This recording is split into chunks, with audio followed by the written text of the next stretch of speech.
మన ప్రభు అయినటువంటి యేసుక్రీస్తు నామములో మీ అందరికీ వందనాలండి.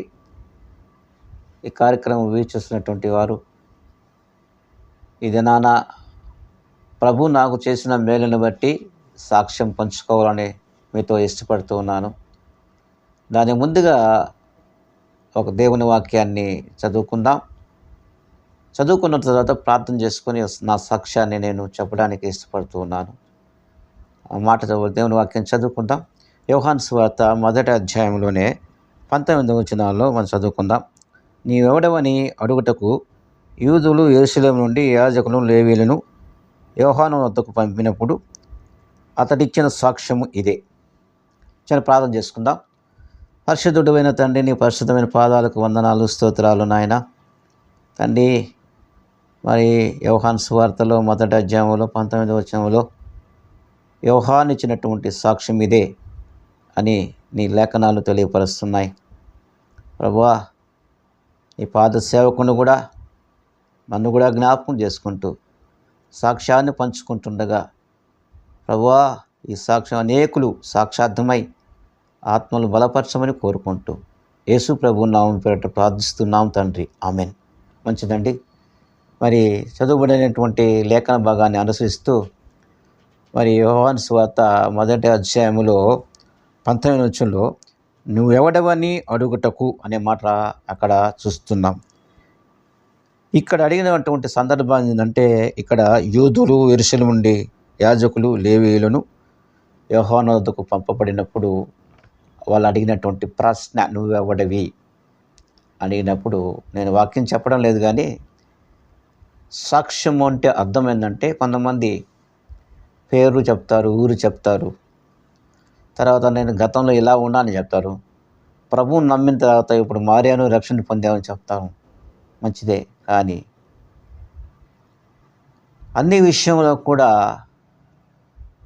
మహిమ ప్రభావాలు యేసు ప్రభుకే చెందాలి, కానీ మనకు కాదండి.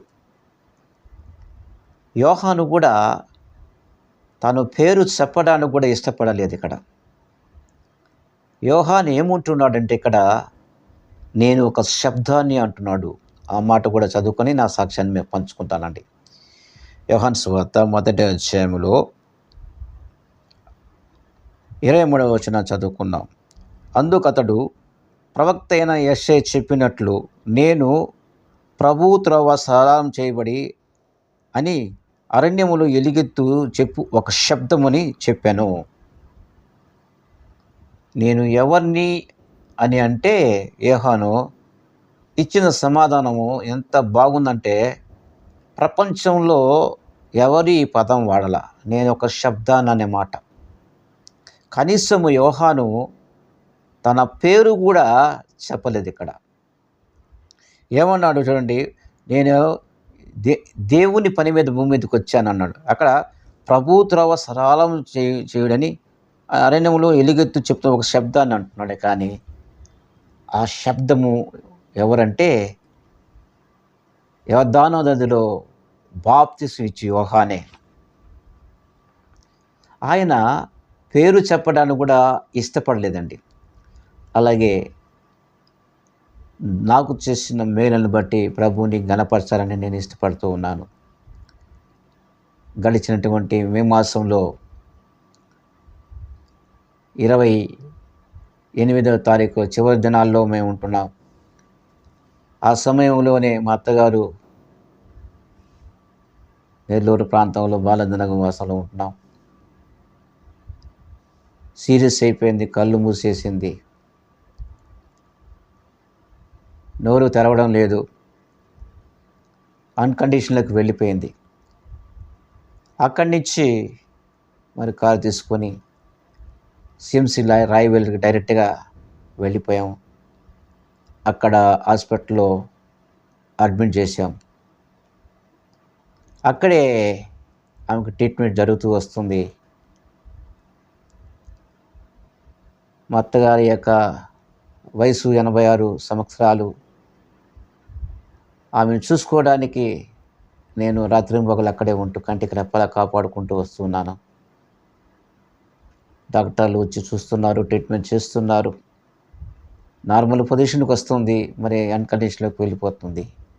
ఆ పరిస్థితుల్లో కూడా అక్కడ మా అత్తగారిని అక్కడ అన్‌కండిషన్‌లో ఉన్నప్పుడు కూడా ప్రతిరోజు ప్రార్థన చేపిస్తూ ఉండేవాడిని. ఆమె వచ్చి రాని మాటలతో ప్రార్థన చేస్తూ వచ్చేది. ఇలా కొన్ని దినాలు గడిచిపోయింది. జూన్ మాసంలో గడిచిన మాసంలో 15వ తారీఖులో ఆదివారం మధ్యాహ్నం 2:30 గంటకి ప్రభు నందు నిద్రించింది. ఆ సందర్భాలలో దానికి ముందుగా ఒక 2 రోజుల ముందుగా నాకు యూరిన్ బ్లాక్ అయిపోయింది. నేను ఇబ్బంది పడ్డాను. కానీ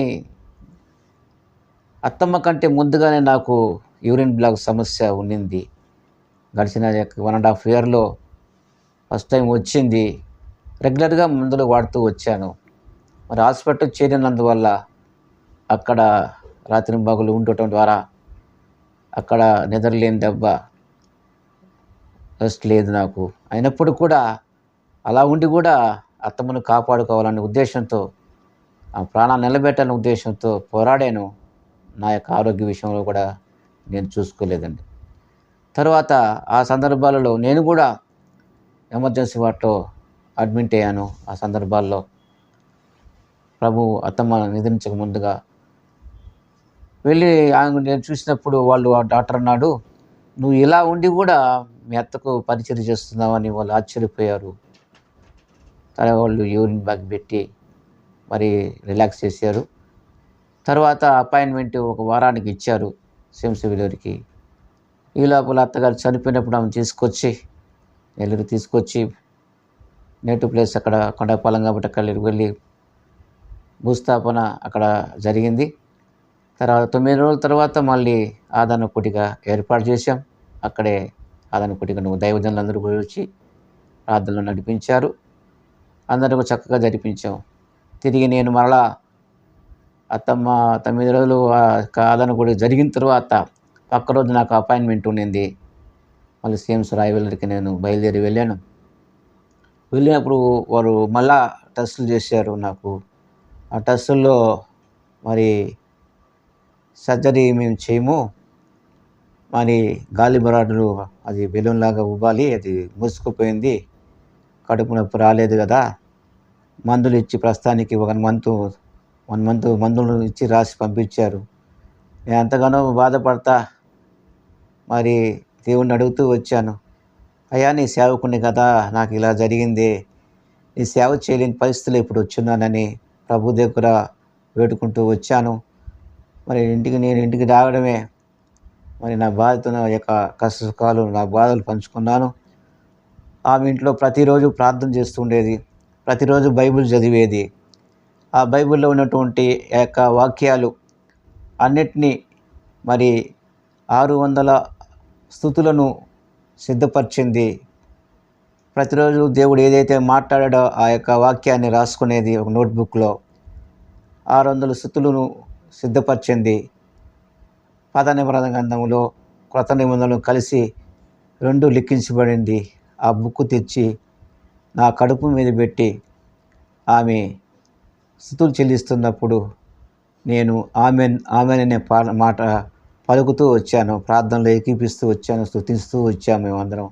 ఉదయం, మధ్యాహ్నం, సాయంత్రం ఈ 3 పూట్ల ఒక వారంలో కంటిన్యూ చేస్తూ వచ్చాము. తిరిగి మరలా మరి డాక్టరు 1 వీక్ తర్వాత అపాయింట్మెంట్ ఇచ్చాడు. తిరిగి మరలా అక్కడికి వెళ్ళాము. మరి ఈ నెల మరి 1వ తారీఖులో మళ్ళీ వెళ్ళినప్పుడు మరి టెస్టు చేశారు. తిరిగి గాలి బ్లాడర్ ఉబ్బింది. దేవుని కృప. అప్పుడు వారు ఆపరేషన్‌కి మరి సర్జరీ చేయాలని డాక్టరు చెప్పాడు. మైనర్ ఆపరేషన్ చేయాలి, దీనికి 90,000 అవుతుందని చెప్పాడు. తర్వాత నేను సేవకుడిని కదా అని నేను రిక్వెస్ట్ చేసినప్పుడు మరి అక్కడ 20,000 తీసేసి 70,000 ప్యాకేజీ పెట్టారు వాళ్ళు. ఎందుకు ఈ మాటలు చెప్తున్నానంటే, ప్రభు చేసిన మేలును దాచిపెట్టకూడదు. 103వ కీర్తనలో 2వ వచనంలో మాట ఉంది.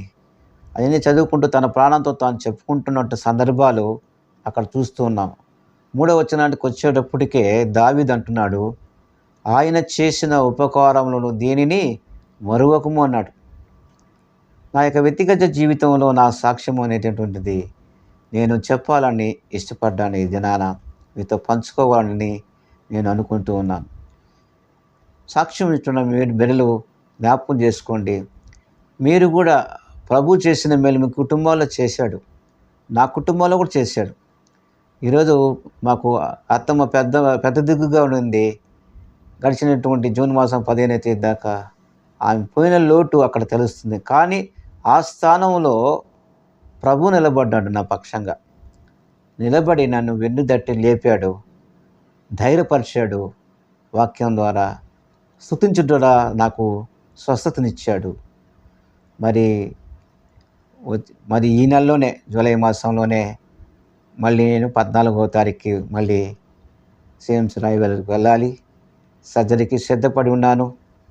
వ్యక్తిగత ప్రార్థనలు మీరు జ్ఞాపకం చేసుకుంటూ మీరు కూడా ప్రార్థన చేయాలని ప్రభుపేట మేము మనవి చేస్తూ ఉన్నాను. దేవుడు చేసిన మేలుని దాచిపెట్టకూడదండి. దేవుడు నా కుటుంబంలో ఆ మూసి ఉన్నటువంటి గాలి రాడని తెరిపించడం ద్వారా డాక్టర్ ఒక శుభవార్త విన్నాను. నార్మల్ స్థితిలో వచ్చని చెప్పినప్పుడు నేను ఎంతగానో ప్రభువుని స్తుతించాను కుటుంబంగా. ఈరోజు దేవుడు నా కుటుంబ పక్షంగా గొప్ప కార్యం చేశాడు. మరి దేవుడి సాక్ష్యాన్ని దీవించి ఆశీర్వదించబడును గాక. ఆమెన్. తలలు వంచుకుంటాం, ప్రార్థన చేసుకుందాం. పరిశుద్ధుడు అయిన తండ్రి, నీ పరిశుద్ధమైన పాదాలకు వందనాలయ్యా. ఎదుగో ప్రభువా తండ్రి, యోహాను యొక్క సువార్తలో 1వ అధ్యాయంలో 19వ వచనంలో ప్రభువా నువ్వు ఎవడెవరి అని ప్రభువా యెరూషలేములో ఉన్నటువంటి నాయన ప్రజలు అడిగినప్పుడు ప్రభువా యోహాను నైనా తన పేరు కూడా చెప్పలేదు, నేను ఒక శబ్దాన్ని అన్నాడు. అలాగే ప్రభువా నీ పాద సేవకున్న నన్ను కూడా జ్ఞాపకం చేసుకుంటూ ప్రభువా నాకు చేసిన మేలను బట్టి స్తుతిస్తూ ఉన్నా అయా, నువ్వు చేసిన మేలను బట్టి ఘనపరుస్తున్నాం నాయన. అత్తమ్మ విషయంలో నీ పలు పంతుకు నీ సన్నిధిలో చేర్చుకున్నావు. నా యొక్క వ్యక్తిగత జీవితంలో నా అనారోగ్య పరిస్థితులు నువ్వు కాపాడుతూ వచ్చావు నాయన. దానికి ఆర్థిక వనరులు కూడా మీరు సిద్ధపరిచినందుకు కూడా కృతజ్ఞతలు చెల్లిస్తున్నాం ప్రభువా. మరి సాక్ష్యం విన్నవారు నాయన వాళ్ళ ఆత్మలు బలపరచండి, ఆత్మీయంగా స్థిరపరచండి. ఏ వ్యాధుల్లోనైనా విడుదల ఉన్నారో ప్రభువా, ఆ వ్యాధులు యేసుక్రీస్తు నామములో ప్రభువా స్వస్థపరచనైనా విడుదల దయచేసి మీరు భయం తెచ్చుకోమని, ఎంతమంది అయితే ఈ సాక్ష్యం వింటూ ఉన్నారో వారందరినీ దీవించి పరమ వైద్యుడిగా మీరు నడిపించి మీరు మాత్రమే మహిమ తెచ్చుకోమని యేసు ప్రభు నామం పేరట ప్రార్థిస్తూ ఉన్నాం తండ్రి. ఆమెన్. మన తండ్రి అయిన దేవుని యొక్క ప్రేమయు ప్రభు అయినటువంటి యేసుక్రీస్తు యొక్క కృపయు పరిశుద్ధాత్మ యొక్క అన్యోన్య సహవాసమును మరి సాక్ష్యం విన్నటువంటి ప్రజలందరికీ ఇది మొదలుకొని సదాకాలం తోడే ఉండి నడిపించును గాక. ఆమెన్. ప్రభు నామములో మీ అందరికీ వందనాలండి.